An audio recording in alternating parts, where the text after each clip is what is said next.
Assalamualaikum. Saya Anurul Hidayah binti Ismail dari Unit Pengurusan Kebajikan Pelajar akan menerangkan berkenaan tabung kebajikan pelajar, tabung kecemasan pelajar dan bantuan pelajaran. Di bawah tabung kebajikan pelajar, kami menyediakan bantuan seperti berikut. Bantuan pinjaman diberikan kepada pelajar yang memerlukan bantuan kewangan pinjaman sepanjang tempoh pembelajaran di UiTM. Kadar bantuan pinjaman maksima adalah RM500 dan perlu dibayar kembali dalam tempoh 6 bulan sebelum semester berakhir, seperti yang tertera di slide.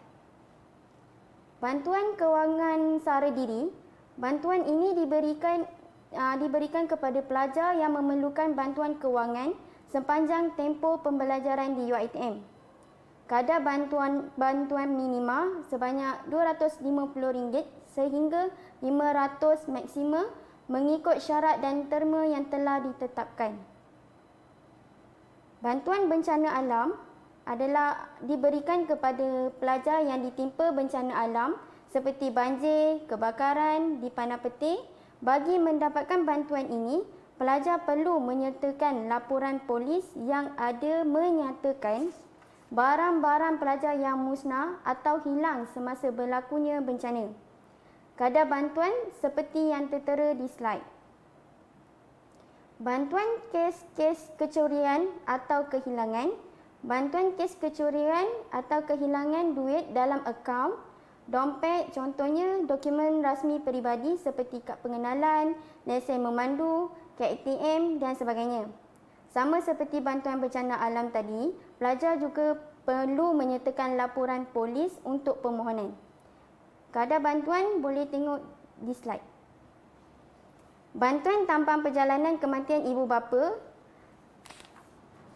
iaitu bantuan bayaran tambang perjalanan kematian ibu bapa kandung. Kadar sumbangannya mengikut jadual sumbangan yang telah ditetapkan oleh jawatan kuasa, seperti yang tertera di slide. Seterusnya, kita beralih pula ke tabung kecemasan pelajar. Di bawah tabung kecemasan pelajar, skop bantuan adalah untuk membantu pelajar yang mengalami kecederaan atau memberi bantuan kewangan kepada waris pelajar jika berlaku kematian sepanjang tempoh pengajian. Syarat kelayakan adalah seperti yang tertera di slide. Bagi kadar bantuan kematian, waris pelajar layak menerima sumbangan sebanyak RM10,000. Dokumen yang diperlukan adalah seperti yang tertera di slide. Pelajar perlu memaklumkan kepada setiap waris-waris anda berkenaan perkara ini. Sekiranya berlaku apa-apa kejadian yang tidak diingini kepada anda, waris anda tahu di mana untuk melaporkan. Manakala kadar bantuan bagi kemalangan atau kecederaan seperti yang tertera di slide. Untuk kesemua bantuan yang disediakan ini, pelajar boleh memohon secara online melalui student portal ataupun secara manual seperti yang tertera di slide. Antara bantuan pelajaran yang disediakan adalah bantuan pengurangan atau pengecualian yuran, iaitu bagi pelajar yang menghadapi masalah kewangan untuk membayar yuran pengajian di UiTM. Permohonan perlu dibuat secara manual dan muat turun borang di laman web BHEP. Kadar pengurangan adalah seperti tertera di slide. Selain itu, Unit Pengurusan Kebajikan Pelajar juga membantu menguruskan bantuan kewangan kepada pelajar kurang upaya di mana UPKP akan membantu pelajar kurang upaya untuk mendapatkan insentif, beasiswa dan peluang kepada pelajar kurang upaya yang berkebolehan atau berkemampuan untuk melanjutkan pelajaran ke peringkat tertinggi. Meningkat dan memperluaskan peluang pembelajaran sepanjang hayat untuk OKU dari segi bantuan kewangan. Bantuan ini meliputi wang saku dan yuran pengajian. Pelajar kurang upaya boleh mengisi permohonan secara online di http://beasiswa.mohe.gov.my. Kadar bantuannya adalah seperti yang tertera di slide. Seterusnya adalah bantuan beasiswa, bantuan pelajaran dan derma siswa.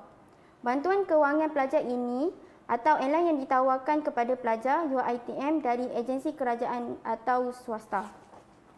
Contohnya macam KPT, PTPTN, Yayasan Tengku Abdul Rahman, Pinjaman Kerajaan Negeri, Yayasan Peneraju, Yayasan Sony, Yayasan UMW dan lain-lain.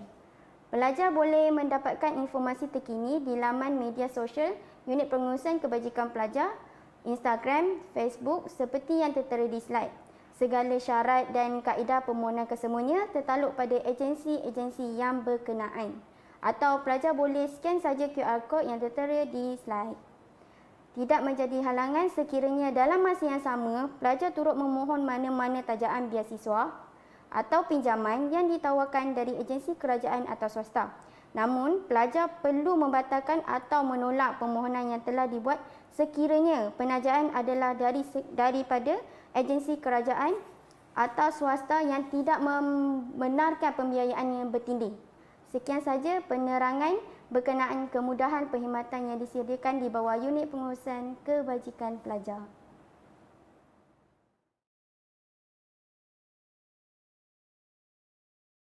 Skim Perkhidmatan Kesihatan Pelajar. Semua pelajar sepenuh masa yang telah berdaftar dan membayar yuran kesihatan adalah layak mendapatkan perkhidmatan perubatan dan pengagihan di pusat kesihatan, unit kesihatan UiTM, klinik kerajaan, hospital kerajaan, hospital universiti atau hospital angkatan tentera. Kami menyediakan perkhidmatan perubatan dan pengagihan untuk semua pelajar dalam tempoh pengajian di bawah Skim Perkhidmatan Pelajar. Kami juga menyediakan perkhidmatan di seluruh kampus-kampus UiTM, klinik kerajaan, hospital kerajaan, hospital universiti dan hospital angkatan tentera. Untuk mendapatkan surat jaminan, anda boleh dapatkan di pusat kesihatan atau unit kesihatan UiTM. Tempoh sah laku surat akuan adalah 1 bulan dari tarikh ianya dikeluarkan. Kos pembayaran yang ditanggung oleh universiti. Untuk had maksimum pembayaran rawatan dihadkan kepada RM5,000 setahun dan tidak melebihi RM15,000 sepanjang pengajian pelajar. Pembayaran kos rawatan di hospital yang terpaksa didahulukan, anda boleh kemukakan resit-resit asal kepada klinik kesihatan UiTM untuk tuntutan. Kemudahan rawatan. Yang pertama, rawatan pesakit luar perubatan. Semua pelajar sepenuh masa yang telah mendaftar dan membayar yuran kesihatan adalah layak mendapatkan kemudahan ini di pusat kesihatan atau unit kesihatan. Perkhidmatan rawatan perubatan dalam kampus yang dikendalikan oleh kaki tangan UiTM atau klinik kerajaan. Yang kedua, rawatan pergigian. Semua pelajar UiTM juga layak mendapatkan kemudahan rawatan pergigian di klinik pergigian kerajaan atau pusat kesihatan UiTM Shah Alam. Yang ketiga, rawatan kes kecemasan. Kemudahan rawatan kecemasan disediakan dalam kampus pada waktu klinik beroperasi sahaja. Selepas waktu klinik, kes-kes kecemasan akan diuruskan oleh staf Resident College atau SRK di kolej kediaman masing-masing. Yang keempat, kemudahan kelayakan wad. Hospital kerajaan. Universiti menanggung perbelanjaan kemudahan rawatan pelajar di mana-mana hospital kerajaan atau hospital universiti sama ada yang dirujuk oleh pegawai perubatan universiti atau doktor pilihan pelajar sendiri sepanjang pelajar menjadi pelajar di universiti ini. Untuk hospital swasta, universiti tidak akan menanggung apa-apa jenis bayaran bagi rawatan atau wad di hospital swasta. Yang keempat, kenderaan kecemasan. Universiti menyediakan kemudahan pengangkutan untuk semua kes kecemasan selama 24 jam sehari sepanjang semester. Semasa cuti semester, kemudahan kenderaan ini terhad semasa waktu klinik beroperasi sahaja.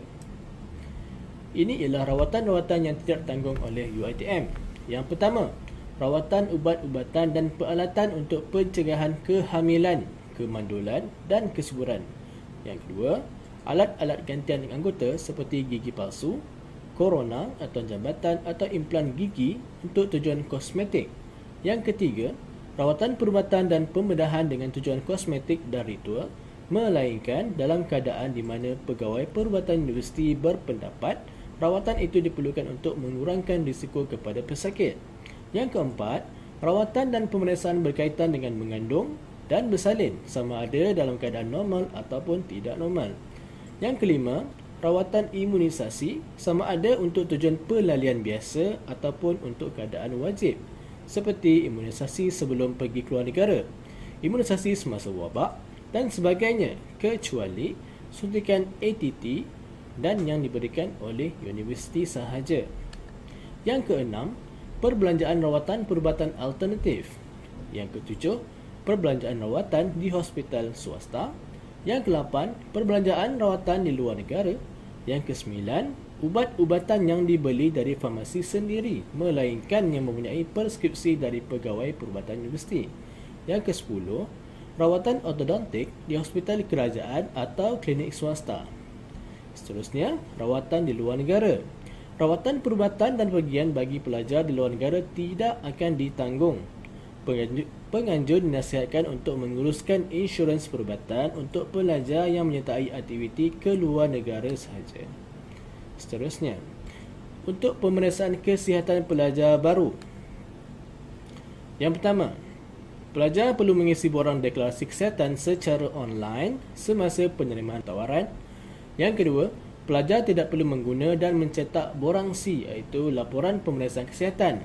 Yang ketiga, pemeriksaan kesihatan akan dilakukan di Pusat Kesihatan UiTM Shah Alam selepas pandemik COVID-19 di Malaysia disahkan tamat. Yang keempat, temu janji pemeriksaan kesihatan akan dimaklumkan melalui email masing-masing selepas pandemik COVID-19 di Malaysia diisytiharkan tamat. Yang kelima, pelajar perlu mematuhi tarikh temu janji pemeriksaan kesihatan yang telah ditetapkan. Yang keenam, yuran kesihatan telah dijana kepada pelajar baru dan perlu dibayar melalui Bank Islam Berhad.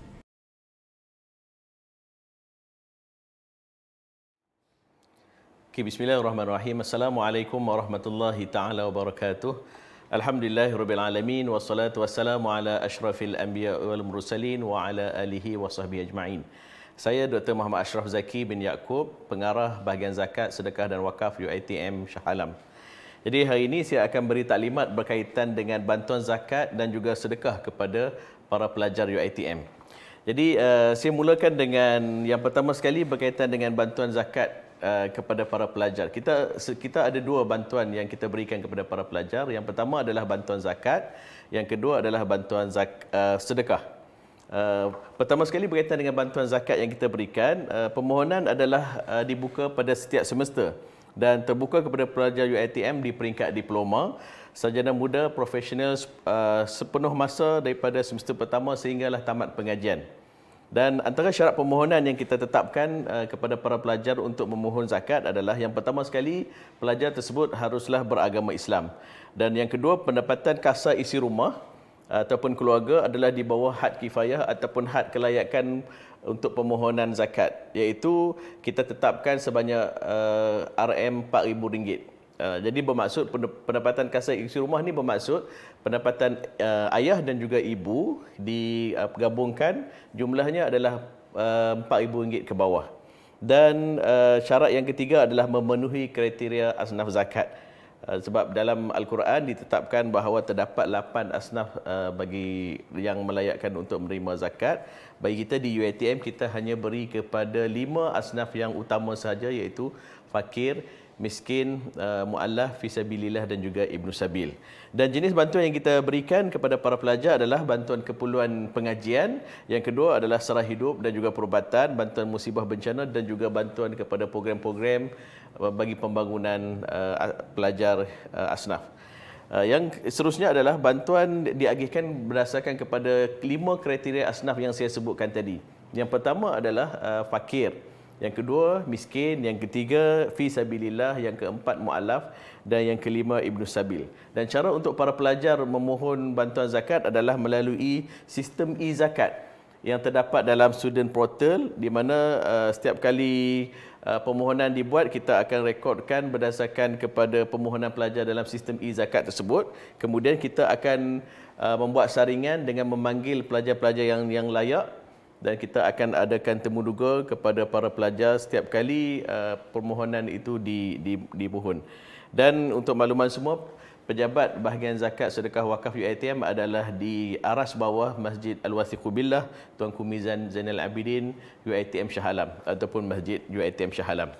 Okey, seterusnya permohonan bantuan zakat syarat atas talian kebiasaannya kita akan buka dalam tempoh seminggu sebelum kuliah bermula. Jadi saya minta kepada para pelajar untuk alert, memberi perhatian kepada taklimat-taklimat yang diberikan kerana kita akan mengumumkan tarikh permulaan dibuka sistem untuk pelajar memohon zakat. Kemudian kita ada tarikh tutup dan dalam tempoh tersebut pelajar boleh memohon bantuan zakat melalui sistem e-zakat tersebut. Dan insya-Allah tempoh permohonan kita adalah sekitar 2 bulan sahaja dan kemudian kita akan terus memproses permohonan para pelajar tersebut untuk para pelajar mendapat bantuan tersebut. Okey. Pelajar perlu mengisi borang permohonan secara atas talian di dalam sistem e-zakat yang saya sebutkan tadi. Okey, proses permohonan bantuan kita ada 5 step. Yang pertama sekali permohonan, yang kedua kita akan buat siasatan melalui temu duga, yang ketiga kita akan buat semakan, kemudian kita akan buat keputusan berdasarkan jawatan kuasa agihan zakat dan sedekah UiTM, dan yang kelima seterusnya kita akan membuat pembayaran melalui bendahari. Dan seterusnya bantuan yang kedua adalah bantuan berkaitan dengan sedekah. Bantuan sedekah ni adalah khusus kepada pelajar bukan Islam, non-Muslim yang layak untuk menerima bantuan. Dan bentuk-bentuk bantuan yang kita berikan adalah lebih kurang sama dengan zakat tadi, iaitu kita beri bantuan keperluan untuk pengajian, bantuan sara hidup, perubatan, bantuan musibah dan bantuan program-program berkaitan dengan pembangunan pelajar. Dan bagi bantuan sedekah, kita tidak ada sistem yang khusus untuk permohonan bantuan sedekah. Kita menyediakan borang permohonan kepada pelajar-pelajar yang memerlukan bantuan sedekah tersebut. Selain daripada membantu non-Muslim, bantuan sedekah juga sebenarnya diberikan kepada pelajar Muslim yang memerlukan bantuan tambahan. Walaupun pelajar itu tidak termasuk dalam kategori asnaf, mereka juga boleh memohon bantuan sedekah dan kita akan mempertimbangkan untuk memberikan bantuan sedekah kepada pelajar-pelajar yang memerlukan. Jadi untuk seterusnya, para pelajar boleh scan kepada QR code yang kita sediakan. Yang pertama sekali kita ada QR code Instagram kita, kemudian Facebook dan juga WhatsApp. Jadi boleh hubungi kami di bahagian zakat sedekah dan wakaf UiTM. Di situ segala persoalan, pertanyaan berkaitan dengan permohonan zakat dan juga sedekah, status terkini, kemudian keputusan boleh dihubungi melalui pegawai-pegawai yang ada di dalam media sosial yang telah kami sediakan. Itu saja daripada saya. Terima kasih. Assalamualaikum warahmatullahi taala wabarakatuh.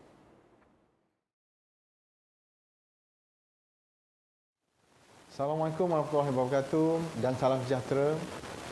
Tahniah diucapkan kepada semua pelajar-pelajar baru yang telah mendapat tawaran di UiTM dan juga selamat datang diucapkan ke sesi Minggu Destinasi Siswa.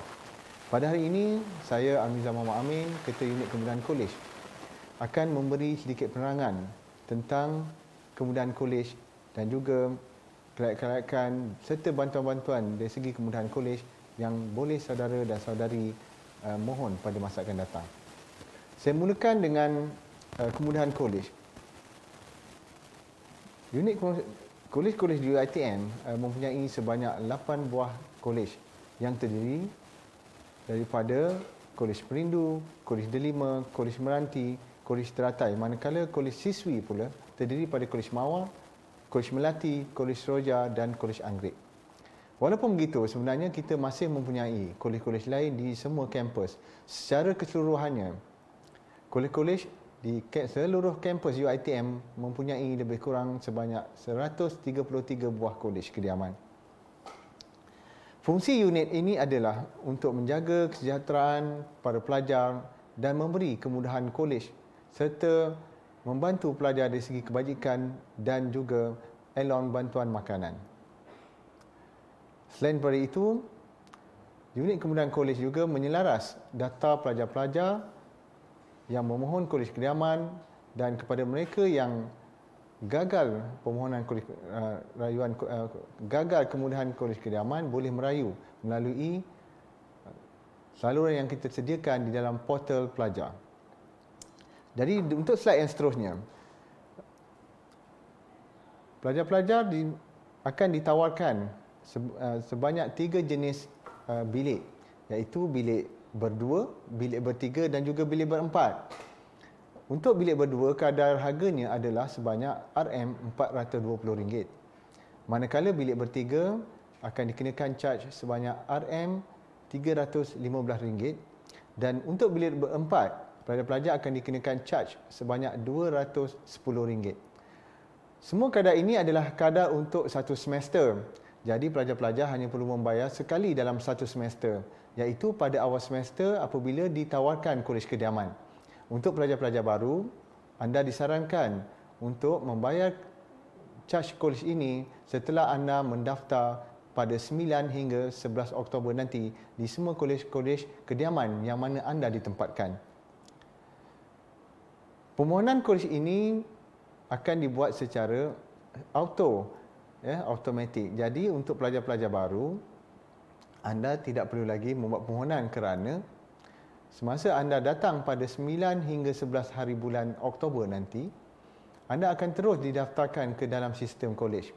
Dan untuk pelajar-pelajar yang mendaftar di Shah Alam, lebih-lebih lagi kepada pelajar-pelajar yang ditawarkan daripada lulusan STPM dan juga matrikulasi, anda telah akan disediakan penempatan secara automatik di mana anda boleh datang dan terus mendaftar pada tarikh yang telah ditetapkan. Saya yakin saudara dan saudari telah menyemak jadual yang dikeluarkan di online.uitm.edu.my di mana anda akan diberi maklumat di mana dan bilakah anda perlu mendaftar. Untuk pendaftaran kali ini memandangkan kita di dalam suasana yang agak perlu kita berhati-hati, ya, di mana COVID-19 masih lagi belum dapat dikawal sepenuhnya, maka kami telah menyediakan SOP tertentu kepada semua pelajar yang akan mendaftar di kolej kediaman. SOP ini boleh disemak juga di online.uitm.edu.my di bawah tajuk pendaftaran kolej kediaman, yang mana pelajar-pelajar akan mendaftar secara drop off di mana ibu bapa akan menghantar pelajar dan terus keluar daripada kampus, manakala pelajar akan mendaftar dengan sendiri kepada kolej kediaman dengan pergi ke kaunter-kaunter yang akan disediakan. Dan pendaftaran kami amat mudah, ya, tidak ada melibatkan sebarang mengisi surat, ya, ataupun mengisi borang dan sebagainya. Anda hanya perlu tunjukkan borang perakuan perabot, ya, borang perakuan penerimaan perabot yang telah dicetak dengan barkod di atasnya, dan kami akan mengimbas barkod tersebut. Untuk yang slide seterusnya, kelayakan untuk tinggal di kolej kediaman telah ditetapkan dalam dasar yang telah dirangka lebih awal. Antara mereka yang akan diberikan kolej ataupun penempatan kolej kediaman secara automatik pada setiap semester adalah mereka yang terdiri pada Majlis Perwakilan Pelajar. Yang kedua ialah pelajar jawatankuasa perwakilan kolej. Yang ketiga ialah pelajar-pelajar uniform, di mana mereka terdiri pada pasukan latihan simpanan, pegawai simpanan, palapes, juga sukarelawan suksis, iaitu sukarelawan polis, dan juga komander kesatria, bomber, Persatuan Bulan Sabit Merah, pasukan pertahanan awam dan juga pasukan pancaragam kesatria. Yang keempat, pelajar sukan yang mewakili negara serta diiktiraf oleh Kementerian Belia dan Sukan. Yang kelima ialah pelajar AP 243 daripada semester 1 hingga semester 6 sahaja. Dan yang keenam, pelajar-pelajar dari keluarga yang susah dan dengan tanggungan yang ramai, iaitu pendapatan keluarga di bawah 2,500 RM2,500 sebulan, di mana mereka akan ditemubual sebelum diberi kemudahan kolej. Ini adalah 6 kategori pelajar yang akan diberi kolej secara automatik. Selain daripada ini, pelajar-pelajar hendaklah pergi ataupun menghadiri aktiviti-aktiviti yang telah ditetapkan oleh kediaman, di mana aktiviti-aktiviti yang dianjurkan ini adalah salah satu kriteria yang anda perlu penuhi untuk memohon kolej kediaman pada masa akan datang. Secara umumnya, setiap kolej memerlukan 9 penyertaan pelajar, 9 kali penyertaan pelajar di dalam setiap aktiviti. Maka selain daripada 6 kelompok pelajar ini, pelajar-pelajar lain juga boleh mendapat kolej keidaaman pada semester yang akan datang dengan syarat seperti yang saya telah sebutkan tadi, iaitu menghadiri apa-apa program peringkat kolej dengan 9 kehadiran. Jadi saya harap saudara dan saudari dapat memahami kaedah yang digunakan oleh UiTM untuk memberi penempatan ataupun memberi kemudahan kolej keidaaman kepada pelajar-pelajar. Jika masih lagi kurang jelas tentang perkara ini, anda boleh melayari laman web UiTM di mana anda boleh pergi ke Student Affairs Division dan anda boleh melayari laman web HEP di sana, iaitu bahagian hak ehwal pelajar, ataupun hep.uitm.edu.my. Slide seterusnya ialah tentang Allowance bantuan makanan pelajar. Allowance makanan ini diberikan kepada pelajar-pelajar UiTM mengikut kriteria atau kelayakan yang telah ditetapkan. Antara syarat kelayakannya ialah pelajar diploma. Ya, pemohon mestilah pelajar diploma, pelajar pra-diploma dan juga pelajar sijil sepenuh masa. Pelajar-pelajar separuh masa tidak layak untuk memohon bantuan makanan. Kemudian pelajar-pelajar yang saya sebutkan sebelum ini tadi, iaitu pelajar-pelajar daripada program Sarjana Muda AP 243 dan juga pelajar daripada program AC 150, yang ini pelajar profesional lepasan SPM. Yang ketiga ialah pelajar yang berstatus aktif sahaja. Kami tidak akan memberikan bantuan allowance makanan kepada pelajar yang berstatus tidak aktif. Dan juga kepada pelajar-pelajar yang keluarganya berpendapatan di bawah RM1,500. Pelajar yang tidak mendapat apa-apa tajaan bantuan PTPTN, beasiswa atau derma siswa juga layak untuk memohon, tetapi masih tertakluk kepada 3 golongan pelajar, iaitu program diploma, pra-diploma dan juga CJ sepenuh masa. Permohonan boleh dibuat di student portal pelajar, iaitu istudent.uitm.edu.my, di mana pelajar boleh menyemak segala keperluan-keperluan yang dikehendaki sebelum anda memohon. Seterusnya ialah pemberian allowance bantuan makanan. Tentang bagaimana pelaksanaan pemberian allowance makanan diberikan kepada pelajar. Bantuan makanan ini adalah berasaskan kepada RM4 sehari dan ia diberikan secara bulanan. Setiap bulan, pelajar-pelajar akan dimaklumkan tentang bagaimana ataupun wang tunai ini akan dimasukkan ke akaun pelajar yang berjaya mendapat dan berjaya diluluskan untuk mendapat allowance bantuan makanan tersebut.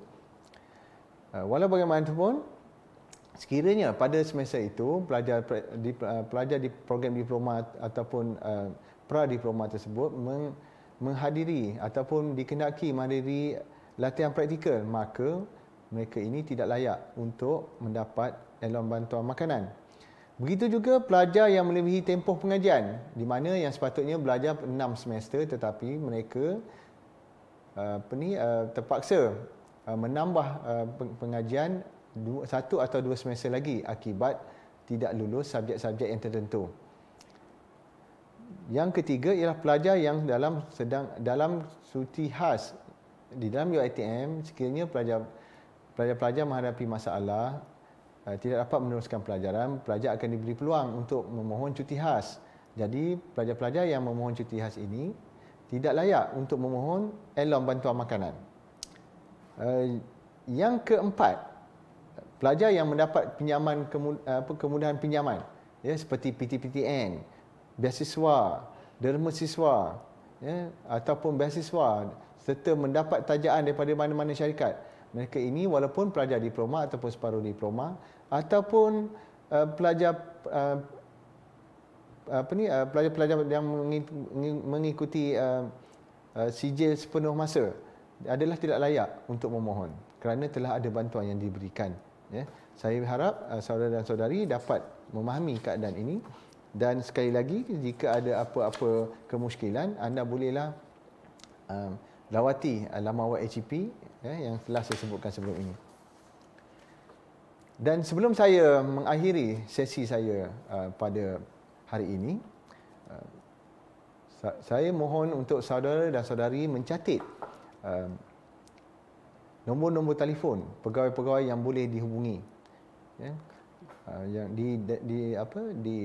yang telah dipaparkan sekarang di layar, ya, di mana terdapat beberapa unit di sana yang anda boleh hubungi seperti unit pengurusan kebajikan pelajar, bahagian ehwal pelajar kampus Puncak Alam Puncak Berdana, ya, dan bagi kemudahan kesihatan anda boleh mencantikkan nombor telefon yang ada, dan seterusnya saudara dan saudari bolehlah melawat ke laman web yang telah dicantikkan di sana, ya, ataupun saudara-saudari boleh mendapatkan maklumat daripada laman web bahagian ehwal pelajar.